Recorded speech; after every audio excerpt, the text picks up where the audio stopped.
சொல்லிட்டு இவரே எலி பொறியை மாற்றார், கொண்டு போய் வைக்கிறார், வச்சுட்டு தூங்க போகும்போது நிற்கிறார், கட்டாயம் எலி விழுந்துடும் அப்படி.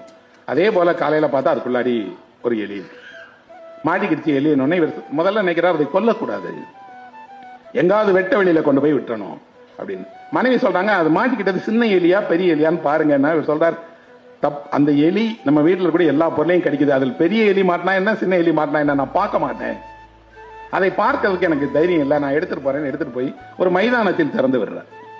அந்த எலி ஓடும்போது 4-5 சிறுவர்கள் கல்லை வச்சு அதை அடிச்சு துரத்தை அடிக்கிறாங்க. அது ஓடுது, ஓடுனா அவர்கள் கல்லால் அடித்து அதை கொள்ளுகிறாங்க.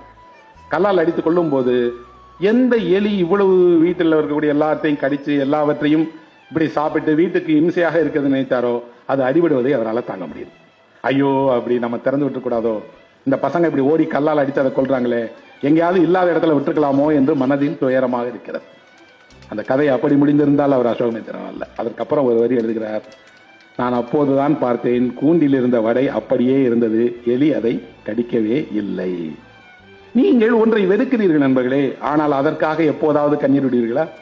எப்போதாவது அதை பற்றி நீங்கள் இப்படி துக்கப்படுவீர்களா?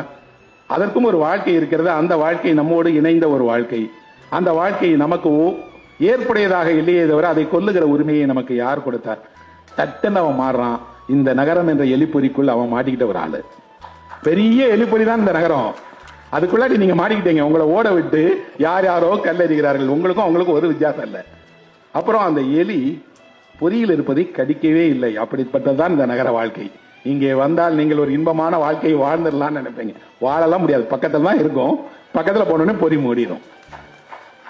ஒரு சின்ன கதை, வேடிக்கை கதை படிக்கும் போது இதுல என்ன இருக்குன்னு நமக்கு தோணுது. ஆனால் அது இந்த கதைக்கு உள்ளாடி அசோகமித்திரன் காட்டுகிற சித்திரம் என்ன என்றால், பானையை கழுவி வைக்கிற அளவிற்கு மீதமாக எதுவுமே இல்லை என்ற வறுமையான குடும்பம் அது. அவர்கள் சின்ன வாடகைக்கு ஒரு ஒன்று குடித்தனத்தில் வாழ்ந்துட்டு இருக்கிறாங்க. அவர்களிடம் இருக்கக்கூடிய சொற்ப துணிகளை கூட அவர்களால் காப்பாற்ற முடியல. இலக்கியம் கற்றுத்தரக்கூடிய பாடங்களிலேயே முதன்மையான பாடம் என்ன அப்படின்னா, உங்களை சுற்றி இருக்கக்கூடிய மனிதர்களிடம் உலகத்திடம் பரிவு காட்டுவதுதான். என் துயரம் போலதானே அவர்களோடது, என் சந்தோஷம் போலதானே அவர்கள் சந்தோஷம் அடைய வேண்டும் அப்படி நான் நினைப்பதற்கு உலகம் நான் படித்த பாடங்கள் எதையும் அதிகம் கற்றுத்தரல. அது மதிப்பெண் வாங்குவதற்குத்தான் பயனுள்ளதாக இருந்தது.